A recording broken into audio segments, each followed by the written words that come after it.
देश की सबसे बड़ी मेडिकल प्रवेश परीक्षा नीट को लेकर बड़ा विवाद खड़ा हो गया है। लाखों छात्रों के भविष्य से जुड़ा ये मामला अब सीधे सुप्रीम कोर्ट पहुंच चुका है। पेपर लीक के आरोपों के बीच छात्रों और डॉक्टरों के संगठन ने बड़ा सवाल उठाया है कि क्या अब एनटीए पर भरोसा खत्म हो गया है, क्या परीक्षा दोबारा होगी और क्या पूरे एग्जाम सिस्टम में बड़ा बदलाव आने वाला है। चलिए समझते हैं। नीट यूजी 2026 पेपर लीक विवाद अब लगातार गंभीर होता जा रहा है। पहले ये मामला सिर्फ जांच एजेंसियों तक सीमित था, लेकिन अब ये सीधा सुप्रीम कोर्ट तक पहुंच गया है। देश भर के मेडिकल छात्रों और डॉक्टरों के संगठन FAIMA यानी federation of all India medical association ने सुप्रीम कोर्ट में याचिका दाखिल कर कई बड़ी मांगे रखी हैं। संगठन का कहना है कि नीट जैसे राष्ट्रीय परीक्षा की विश्वसनीयता पर सवाल खड़े हो गए हैं। लाखों छात्रों ने सालों मेहनत की, लेकिन पेपर लीक की खबरों ने उनके भरोसे को हिला दिया है। याचिका में कहा गया है कि नीट यूजी 2026 की परीक्षा दोबारा कराई जाए और ये पूरी प्रक्रिया सुप्रीम कोर्ट की निगरानी में हो सके, ताकि परीक्षा निष्पक्ष और पारदर्शी रहे।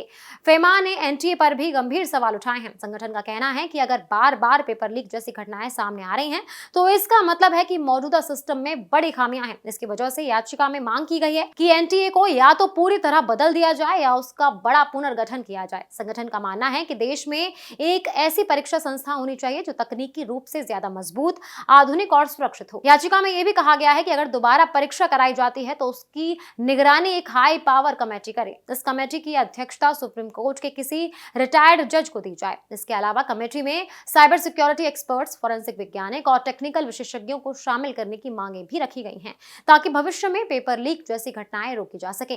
फेमा ने एक नए संस्थान बनाने की भी मांग उठाई है, जिसका नाम NEIC यानी नेशनल एग्जाम इंटीग्रिटी कमीशन रखा गया है। संगठन का कहना है कि देश की बड़ी परीक्षाओं की निगरानी के लिए एक स्वतंत्र आयोग होना चाहिए जो पूरी परीक्षा प्रक्रिया पर नजर रखे और पारदर्शिता बनाए रखे। तकनीकी बदलावों की बात करें तो याचिका में प्रश्न पत्रों के लिए डिजिटल लॉकिंग सिस्टम लागू करने की मांग भी की गई है। संगठन का कहना है कि पेपर ट्रांसपोर्ट और हैंडलिंग के दौरान लीक होने का खतरा रहता है, जिसे डिजिटल सिस्टम से काफी हद तक रोका जा सकता है। इसके साथ ही नीट परीक्षा को पूरी तरह कंप्यूटर बेस्ड टेस्ट यानी CBT मॉडल पर कराने की मांग की गई है। ऑनलाइन परीक्षा होने से पेपर लीक की संभावना कम हो सकती है और परीक्षा प्रक्रिया ज्यादा सुरक्षित बन सकती है।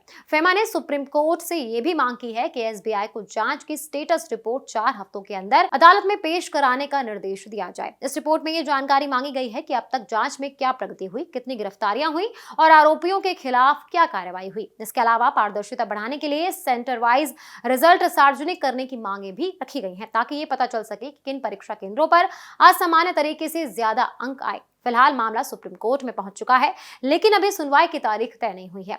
अभी देश भर के लाखों छात्र अदालत के अगले कदम और सरकार के फैसले का इंतजार कर रहे हैं।